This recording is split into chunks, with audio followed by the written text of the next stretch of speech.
ఇప్పుడు చెప్పమూల్య, అసలు నువ్వేమనుకుంటున్నావు? ఏముంటుందండి నేను అనుకోవడానికి? మీరొకప్పుడు శృంగార పురుషులు, అపార రాజభోగులు, 24 గంటలు పొంగుతున్న ద్రాక్షరసంలో పొర్లేవారు. ఏంటి డాక్టర్ గారు ఇలా వచ్చారు? ఏం లేదమ్మా, అమూల్యకి చెకప్ చేయించాలని డాక్టర్ గారిని తీసుకొచ్చాను.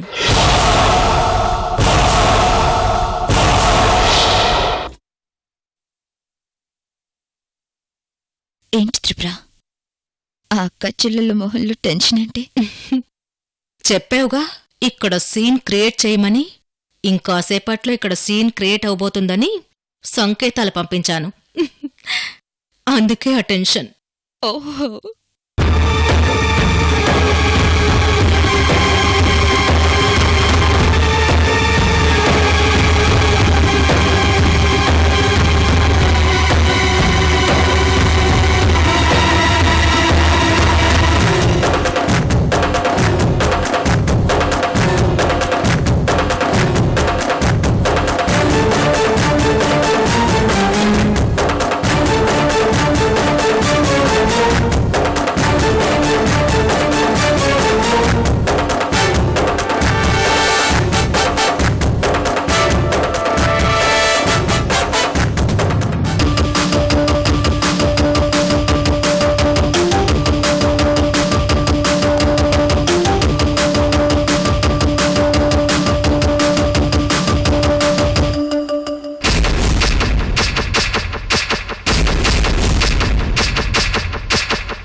డాక్టర్, అదేంటి డాక్టర్ గారు, మీరు నాకు ప్రామిస్ చేశారు కదా, మరిప్పుడేంటి నిజం చెప్పాలని వచ్చారట? అవునమ్మా, చెప్పక తప్పడం లేదు. అది కాదు డాక్టర్, ఈరోజు మా అత్తయ్య గారు మావయ్య గారి పెళ్లి రోజు. ఇల్లంతా సంబరాలు జరుపుకుంటున్న ఈ సమయంలో మీరు నిజం చెప్పేస్తే అందరూ డిస్టర్బ్ అవుతారు డాక్టర్. ఇప్పుడు నేను నిజం చెప్పకపోతే నేను డిస్టర్బ్ అవుతానమ్మా. మీ చెల్లెలు టాబ్లెట్స్ వేసుకోవడం, త్రిపుర గారు వీడియో తీసి నన్ను బ్లాక్మెయిల్ చేస్తుందమ్మా. నా కెరియర్ ఏమైపోతుందోనని భయమేస్తుంది. నిజం చెప్పక తప్పేలా లేదు. ఏంటమూల్య, ఏదో గుసగుసలాడుతూ డాక్టర్ చెవి కొరికేస్తున్నావు? ఈ ఫంక్షన్ అంతా అయిపోయాక డాక్టర్ గారు నీకు చెక్ పెడతారులే. అదే చెకప్ చేస్తారులే. నువ్వురా, కేక్ కట్ చేయాలి రా. డాక్టర్ గారు, మీరెక్కడికెళ్తున్నారు? మీరే ముఖ్య అతిథి. రండి, లోపలికి వెళ్దాం. రండి.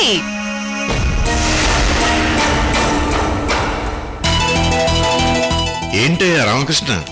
ఉండండి పంతులు గారు, ముందు ఈ స్వీట్ తినండి. ఏంటయ్యా రామకృష్ణ, ఎంత ఆనందంగా ఉన్నావేంటి? ఏంటి సంగతి?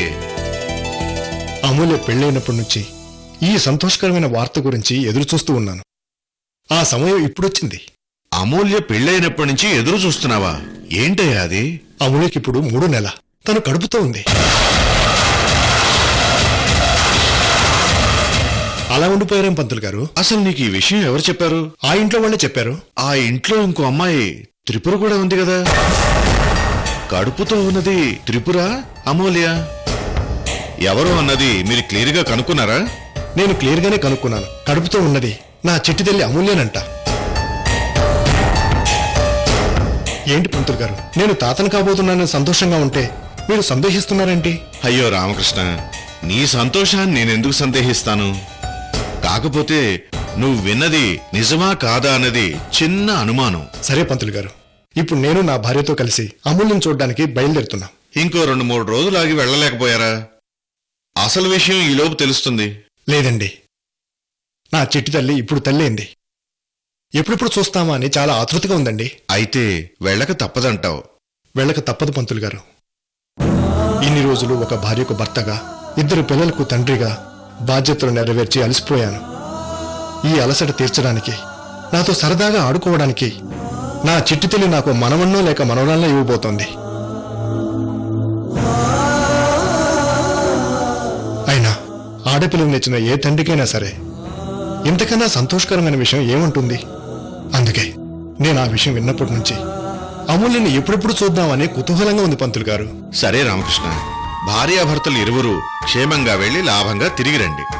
వెళ్ళొస్తాం పంతులు గారు. అలాగే.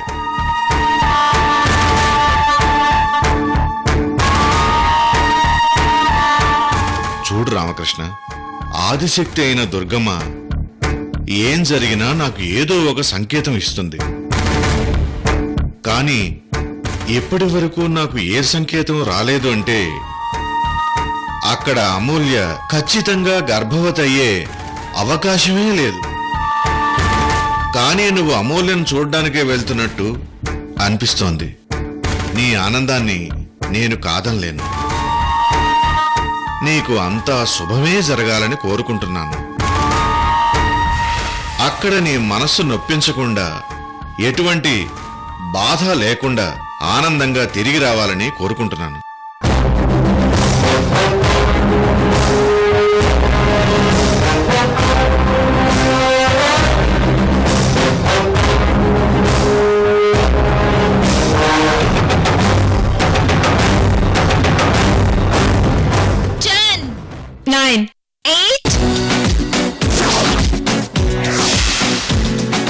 సెవెన్ 6, 5 4 3, 2 1.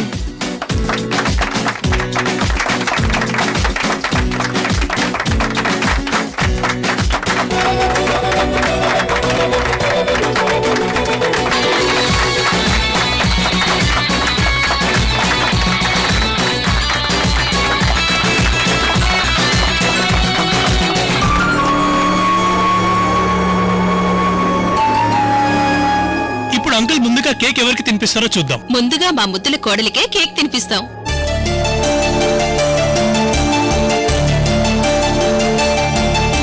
అది కాదమ్మా, మీ ఇద్దరికీ పెళ్ళయ్యాక మీకు ప్రతిరూపంగా మొదటి బిడ్డగా పుట్టింది నేను. కాబట్టి కేక్ నాకు తినిపించాలి, కానీ మీ కోడలికి తినిపించడం ఏంటి? నువ్వు మాకెంత కూతురువైనా నిన్నొక అయ్య చేతిలో పెట్టాం కాబట్టి నీ వారసత్వం మాకు రాదు.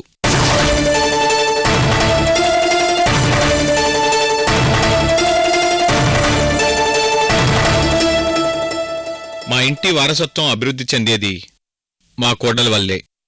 కాబట్టి మా కోడలికే మేం ముందు తినిపిస్తాం.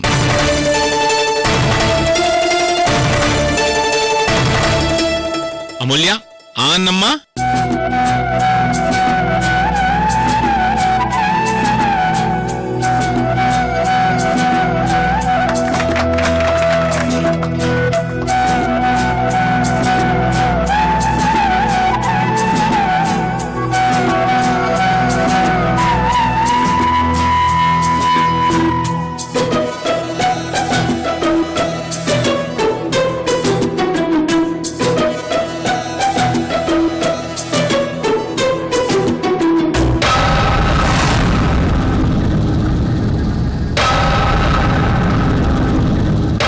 బాంబు పేలుస్తాను.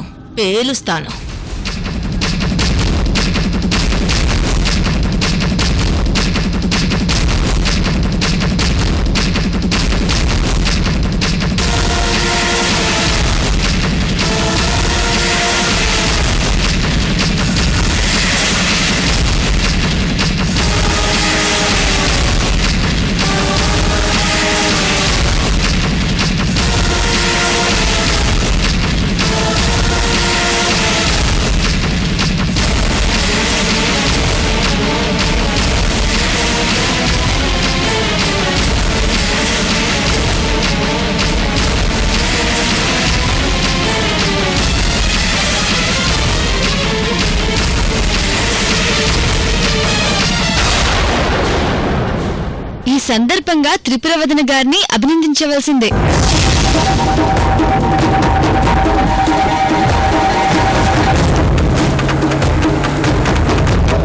త్రిపురవదన గారు ఈ మర్దల క్షేమం కోరి నా కడుపులో బిడ్డ బావుండాలని ఇంత హడావిడిలో కూడా వెళ్లి డాక్టర్ని తీసుకొచ్చారు.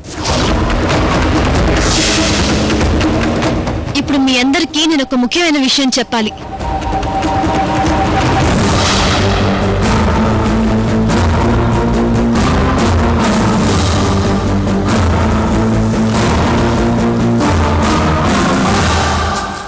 కడుపులో అసలు బిడ్డ లేదు, నా కడుపులో అసలు బిడ్డ లేదు, నా కడుపులో అసలు బిడ్డ లేదు, నా కడుపులో అసలు బిడ్డ లేదు, నా కడుపులో అసలు బిడ్డ లేదు, నా కడుపులో అసలు బిడ్డ లేదు.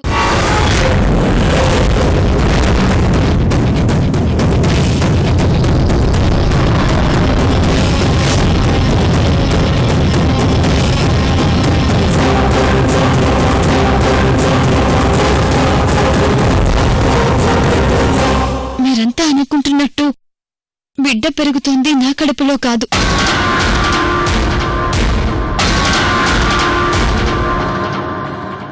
నా చెల్లెలు లావణ్య కడుపులో.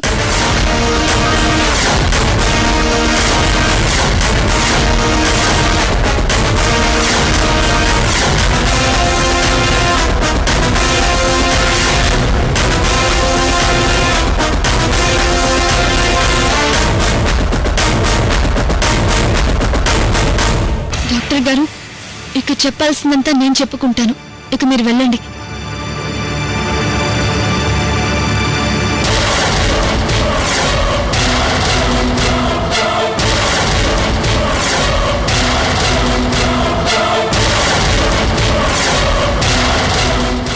ఏంటమూల్య, ఏంటి నువ్వు మాట్లాడేది? భగవంతుడు భార్యాభర్తల మధ్య మూడు ముళ్ల బంధం అనేది పెట్టి, వాళ్ల మధ్య ఒక మహత్తరమైన కార్యం పెట్టి సృష్టికి శ్రీకారం చుడతాడు.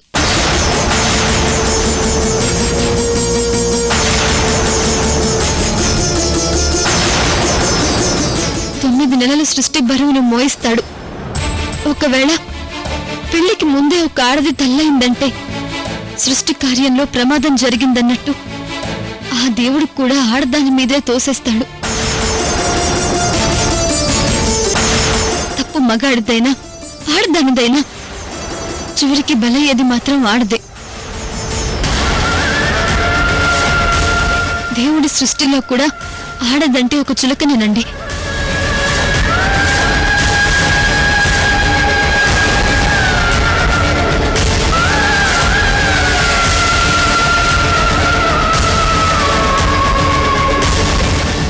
కన్యగా ఉన్నప్పుడు మహర్షి ప్రసాదించిన ఆ మంత్రాన్ని పరీక్షించబోయి ఆ కుంతి తానే తల్లయి తన జీవితానికే పరీక్ష పెట్టుకుంది.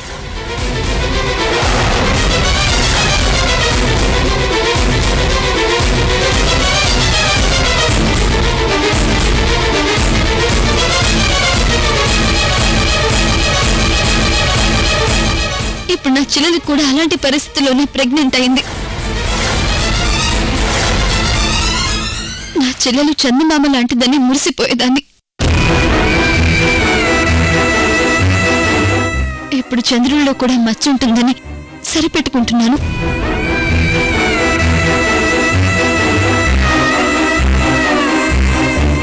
ఎవడో దుర్మార్గుడు చీకట్లో నా చెల్లెల్ని బలవంతం చేసి లొంగ తీసుకుని దాని జీవితాన్ని నాశనం చేశాడు.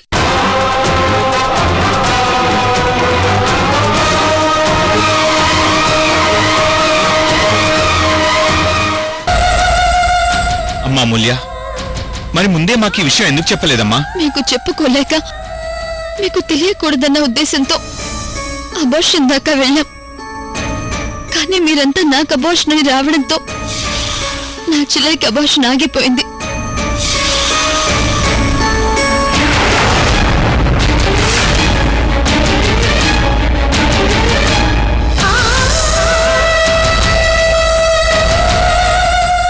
మాకొక్క మాట కూడా చెప్పకుండా ఇంత పెద్ద నిజాన్ని కప్పెట్టేయాలని ఎలా చూసావమ్మా అని మీరు అనుకోవచ్చు. కానీ తప్పని పరిస్థితి. మావి మిడిల్ క్లాస్ జీవితాలు. మా జీవితాల గురించి కంటే సమాజం గురించి ఎక్కువ భయపడతాం.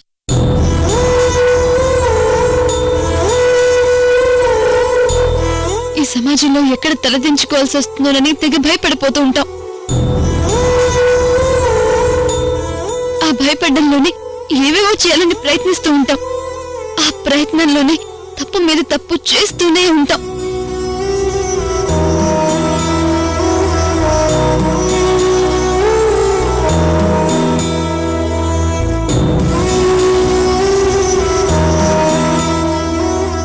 ఆ తప్పులన్నీ చివరికి మమ్మల్ని ఒక పెద్ద నేరస్తులా చూపిస్తూ ఉంటాయి.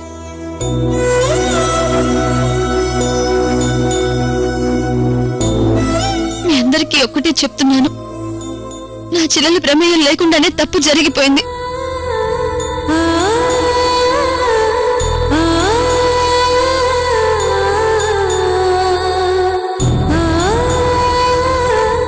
నా చెల్లెలు ఈ అక్క గీసిన గీతని దాటదు. ఈ అక్క మాట అంటే మాట.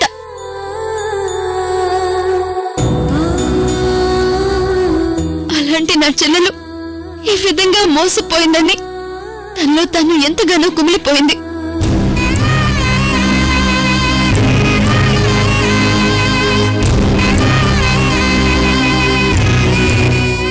మగాడి చేతులు ఆడది బలవంతంగా గురి కావడం అనేది ఆడదానికి శాపము. మగాడి ప్రపంచంలో ఆడది ఇలా అన్యాయానికి గురవడం అనేది తరతరాలుగా వస్తున్న ఆనవాయితీయం. నాకర్థం కావట్లేదు.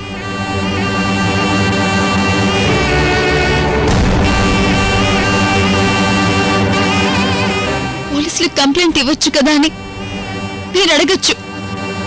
కానీ ఆ రోజు పోలీస్ స్టేషన్లో నా చెల్లెలు కంప్లైంట్ ఇస్తే వాళ్ళు అడిగే మొదటి ప్రశ్న ఏంటి? చీకట్లోకి నువ్వెందుకు వెళ్ళావని.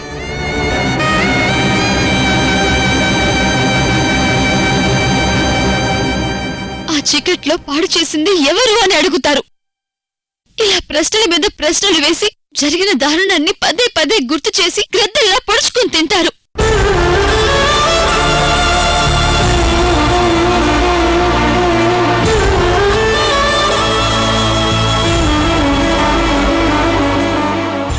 ఎంక్వైరీ అంటూ ఇంటికొచ్చి మమ్మల్ని, మా జీవితాల్ని వీధిలో పెడతారు.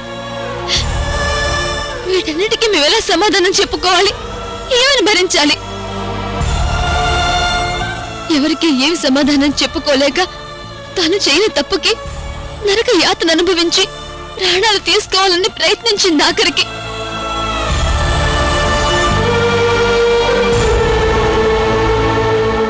నా మనసులో మనసైన నా చెల్లెలు ఈ అక్కకి దూరం అయితే ఈ అక్క తట్టుకోలేక ఈ అక్క కృంగి కృషించి కుమిలిపోతుందని తెలిసి కూడా తను నాకు శాశ్వతంగా దూరం అవ్వాలని నిర్ణయించుకుంది.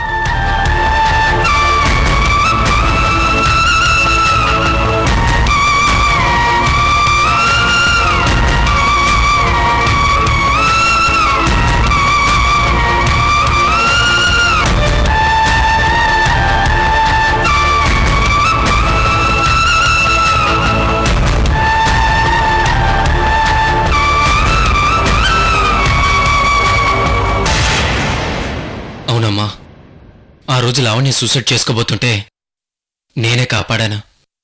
నాకు కూడా అప్పుడే నిజం తెలిసిందే. అప్పుడే అబార్షన్ చేయించాలని హాస్పిటల్కి తీసుకెళ్లాను.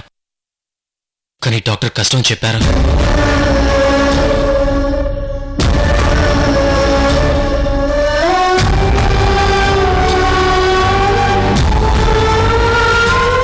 ఆ తర్వాత కూడా అమూల్య అబార్షన్ చేయించాలని ప్రయత్నిస్తే నేనే వద్దని చెప్పి ఆపడానికి ప్రయత్నించాను.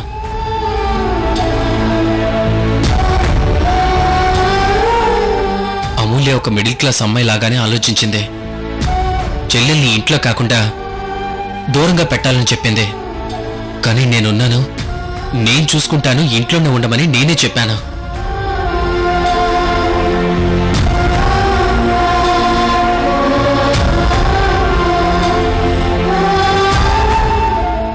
ఈ విషయంలో అమూల్యని తప్పు పట్టలేం. అమూల్య, ఈ రోజు అమ్మా నాన్నల పెళ్లి రోజు. అంత సంతోషంగా ఉన్న ఈ టైంలోనే నిజం చెప్పాలా? ఈ ఒక్కరోజు ఆగొచ్చు కదా. ఇప్పుడు వాళ్ళిద్దరూ ఎంత డిసప్పాయింట్ అవుతారు. మీకు నా మీద ప్రేమ ఎక్కువ అయిపోవడం చూసి తట్టుకోలేకపోయిన అదును గారు, అందుకే చెప్పేశాను.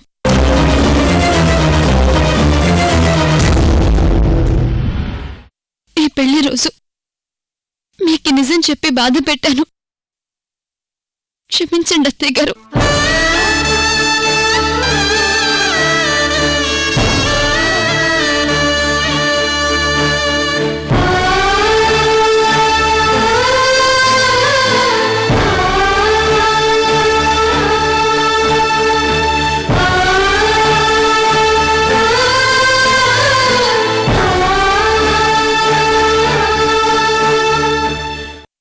ఆగండి అదును గారు.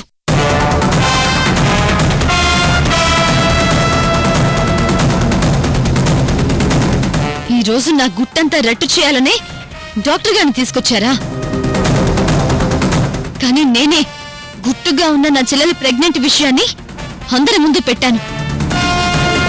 మీరు మీ తొందరపాటుతో నోటి దురుసుతో నా మీద పగ పెంచుకొని ఇప్పటికే మీరు ఇంట్లో స్థానాన్ని కోల్పోయారు. ఇంటి బయటకొచ్చారు. కనీసం బయట నుంచైనా మీరు మీ వాళ్ళకి దూరం కాకుండా ఉండాలంటే కాస్త నోరు తగ్గించుకునుంటే మంచిది. నా ఇంట్లో నాకే వార్నింగ్ ఇస్తావా? నిన్ను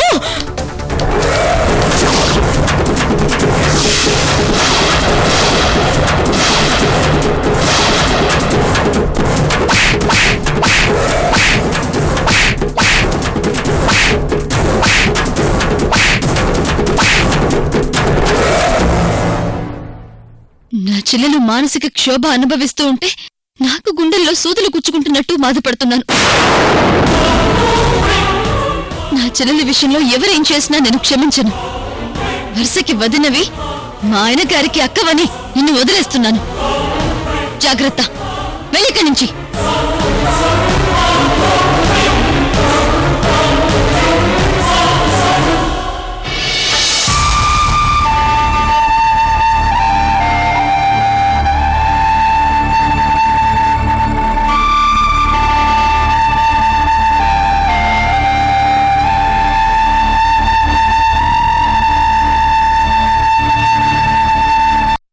మీ చెల్లెలు ఈ ఇంట్లో ఉండకూడదమ్మా.